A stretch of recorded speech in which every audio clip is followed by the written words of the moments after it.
Hello again. Polly's decided to join us for chapter 5. Tina seemed to think that dog training was dead easy. It's the same for any animal, she declared. Dad taught me this special technique. It's called behaviour modification. I have to admit I was impressed. It sounded as if Tina knew what she was talking about. Mind you, Tina always sounded as if she knew what she was talking about. I should have been suspicious, but instead I listened to her and really thought success with Streaker was just around the corner. It turned out that Tina's amazing dog training technique involved using an entire packet of dog biscuits to try and bribe Streaker. By the time Tina had finished shouting and waving her arms about, there were no biscuits left, and Streaker hadn't sat down once, or come to heel, or stayed anywhere. In fact, she hadn't done anything except become so fat that her stomach was now the size of a hot air balloon. Mum wasn't too pleased either when she discovered that a full packet of dog biscuits had been scoffed in one afternoon. "That's £5 you owe me, Trevor. I'll take it out of the money I'm supposed to pay you at the end of the holiday." This was brilliant progress. I scowled at Tina. Great. So much for behaviour modification. It's the first day of training and I've ended up owing money. "You did ask for my help," Tina pointed out. "If you're so clever, you can work out a plan for yourself." And she left in a huff. I didn't see Tina for a couple of days after that, which was probably just as well. I was a bit fed up about the dog biscuits. Anyhow, most of my time was taken up with walking the dog. Some of you may be wondering why I didn't just keep Streaker on a lead the whole time. Well, if you've only got half a brain, you'll have realised that if I'd kept Streaker on a lead, one of two things would have happened. Either both my arms would have been stretched until they were about half a mile long, or I wouldn't have any arms at all because they would have both been pulled out of their sockets. Streaker would be rushing around wildly, trailing a dog lead with two arms clattering about on the end, all by themselves. Not very nice, eh? The one good thing about spending hours waiting for Streaker to come back to me was that it gave me time to think. I decided that one of the reasons why Streaker didn't come when she was called was quite simply because she couldn't hear me. She was too far away. It was a bit like trying to tell someone in Tibet that their breakfast was going cold. I began to wonder how you could contact someone in Tibet. You could phone them if they had a phone. You could fax them if they had a fax. And then, kapow!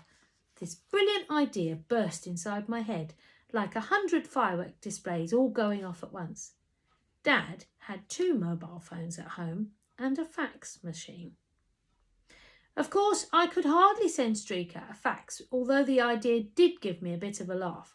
I could just picture Streaker rushing away with a fax machine tied to her back. All of a sudden there would be a loud beep, beep, beep, beep, beep, and this message would roll out of the machine and dangle in front of her. "Streaker, come home at once. Love, Trev." No, the fax machine would be a bit daft.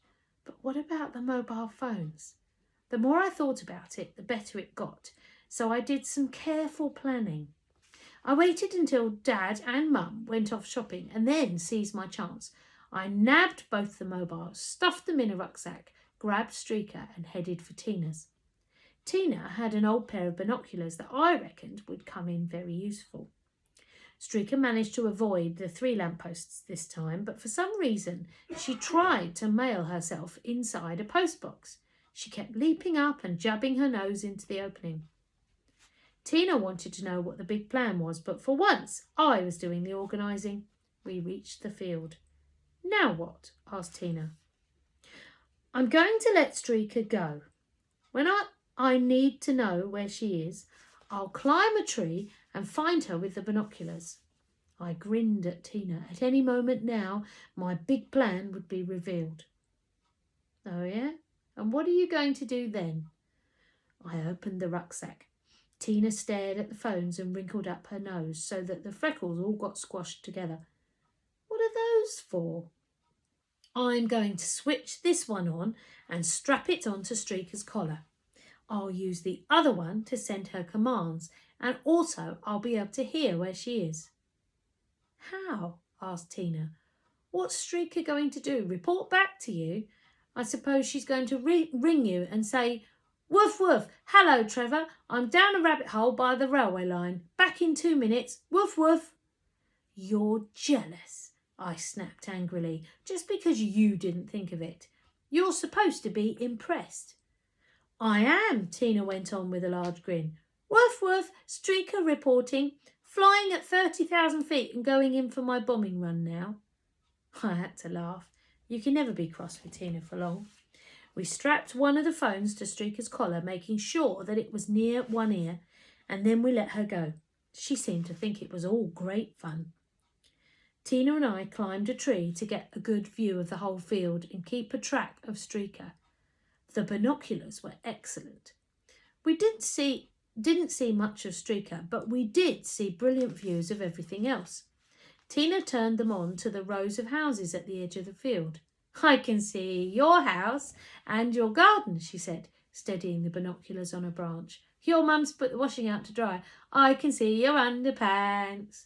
Don't get too excited or you'll fall out of the tree, I warned her. Tina swung the binoculars back over the field. I still can't see Streaker, she said. Hey, there's Charlie Smug walking across the field. What's he doing? I snatched the binoculars from her and focused them on Charlie. Tina was right. He was stumbling across the field, pushing, kicking and cursing an old shopping trolley with his 3 dogs jumping around him.